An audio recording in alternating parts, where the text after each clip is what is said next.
The Bengals are 4-8, and they're not going to the playoffs this year, but it can get worse. That's right. It can absolutely get worse. It's time for the worst case scenario with 5 weeks left in the regular season. We'll get into it right now on Cincinnati Bengals Talk.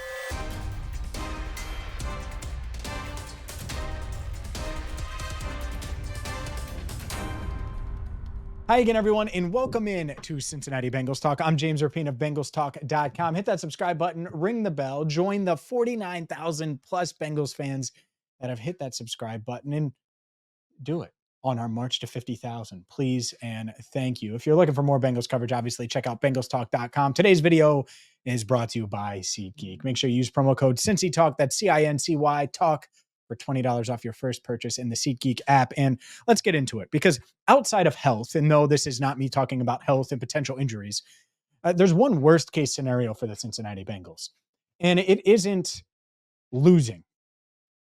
In fact, it's quite the opposite.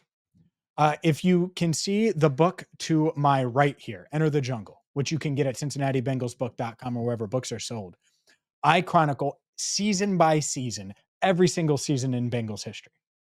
So I've seen what they've done in these situations when they're 4-8, when they're out of the playoff hunt, when they somehow find a way to make a run and not be good enough to make the playoffs, but be just good enough to encourage the front office, to encourage ownership, to encourage fans that they're close to getting it right. That is what they can't do. That is the worst case scenario for the 2024 Cincinnati Bengals, because not only do you not want to be in the middle in the NFL, you don't want to be in the middle thinking that you're about to get back to the elite teams. And that's exactly what they could do, what they likely will do if, say, they go 4-1 down the stretch. 4-1 will not get them to the playoffs. In fact, they would be 8-9 on the year.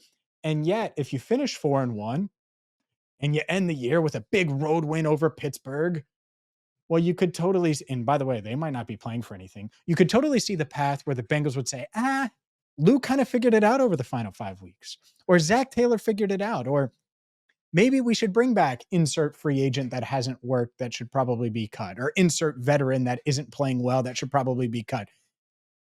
No, that cannot, should not, hopefully will not happen. I'm not telling you to root against the Bengals, but what I am saying is the worst case scenario is to end up with the 18th pick, to think that you're close and you're really not. Joe Burrow is playing like the MVP. Jamar Chase is the best wide receiver in football.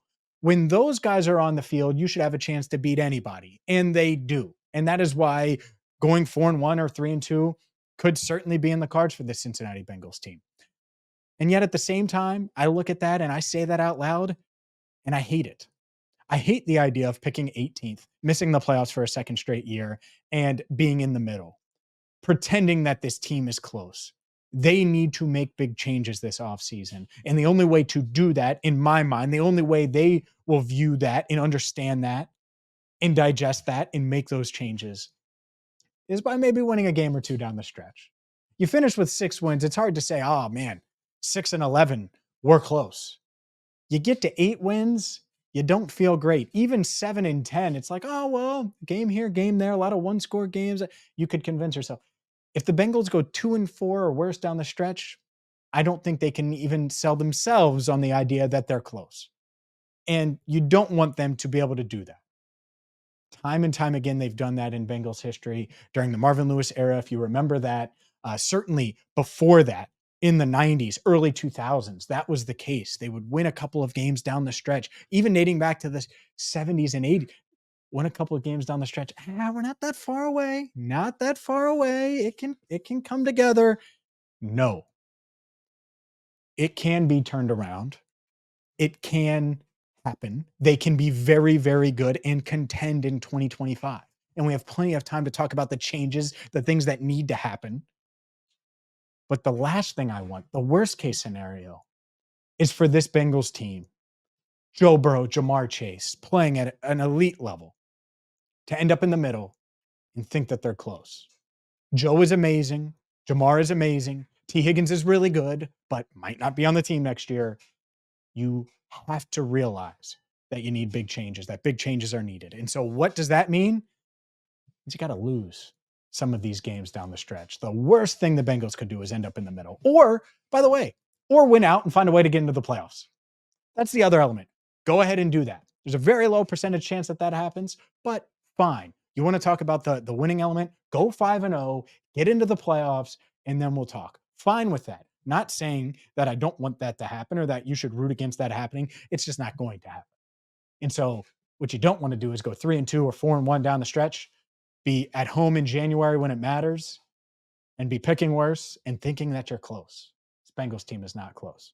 Up next, one of the Bengals' building blocks, one of their key pieces coming into the year, well, he's going to miss some time, probably the rest of the season. Some thoughts on that coming up next.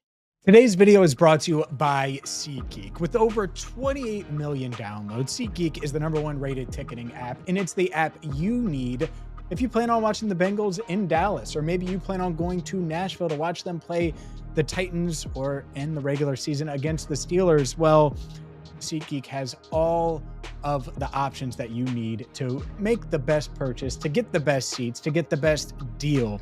They put all the tickets across the web in one place to make sure you are getting a good deal. Each ticket is rated on a scale of 1 to 10. So look for the green dots. Green means good, red means bad. You'll certainly be able to get a green dot with SeatGeek. And you know I came through for all of our Cincinnati Bengals Talk viewers. Use promo code CincyTalk, CINCYTALK, for $20 off at SeatGeek. That's $20 off your first purchase with promo code CincyTalk. Make sure you click the link in the description, download the app, and use promo code CincyTalk. SeatGeek is going to make your life easier for any and all of your favorite live events. Again, download the app and use promo code CincyTalk. Bengals kicker Evan McPherson was placed on injured reserve on Wednesday, and that could end a season. Money Mac has had his ups and downs this year, certainly, but he suffered a groin injury against the Pittsburgh Steelers. That, according to the Bengals official press release, they put him on injured reserve. He's eligible to return this year. He's going to miss 4 games. There's 5 games left in the regular season. There is a crazy chance where the Bengals maybe do listen to me and go 5-0 and find their way into the playoffs. It's not going to happen, though. But if it did, Evan could theoretically return this year. In the meantime, it's reunion time as LSU kicker, former LSU kicker, national champion, and Browns draft pick Cade York is a Cincinnati Bengal. He signed with the Bengals practice squad on Wednesday. Makes a lot of sense. They worked out kickers. He was the best one. He struggled in the NFL, even though he was a really good college kicker. He's 24 of 34 in his NFL career, was 24 of 32 with the Browns in 2022, struggled with the Commanders, missing 2 kicks for Washington earlier this year. And so now he is a member of your Cincinnati Bengals and will kick for the Bengals on Monday night. I've heard he's a really good practice kicker. I heard he's a really nice guy. I've heard he struggles in games.